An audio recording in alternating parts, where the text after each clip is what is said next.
আমরা এতটাই যে এতটাই গুনাহ করি যে আল্লাহ সুবহানাহু ওয়া তাআলা আমাদেরকে এতটাই ভালোবাসে যে তিনি চাইলে আমাদেরকে মানে কোনো একটা বড় গজব দিয়ে বা আযাব দিয়ে আমাদেরকে শেষ করে ফেলতে পারে।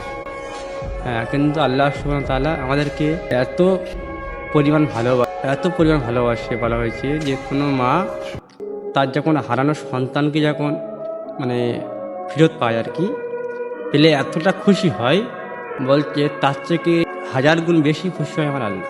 যে কোনো একটা আল্লাহ সুবহানাহু ওয়া তাআলার কাছে কোনো একটা বান্দা যখন গিয়ে সেজদায় পড়ে, গিয়ে নামাজ পড়ে, যখন আল্লাহকে রব বলে ডাকে, তখন আল্লাহ সুবহানাহু ওয়া তাআলা এতটাই খুশি হয় মানে সে খুশির কোনো শেষই নেই।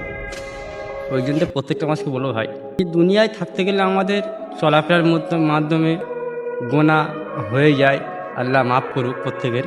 এবং প্রত্যেকে এটা ফিকির করব যে যতদিন বাঁচবো একটু নামাজ জামাতের সাথে পড়বো, ভালো কাজ করব, মানুষের সঙ্গে ভালো ব্যবহার করব, এবং প্রত্যেকটা মানুষকে কাউকে আমরা ধোঁকা দেবো না,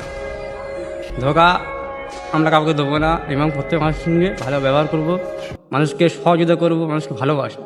দুজাহানের বাদশা তুমি ওগো প্রিয় আমার।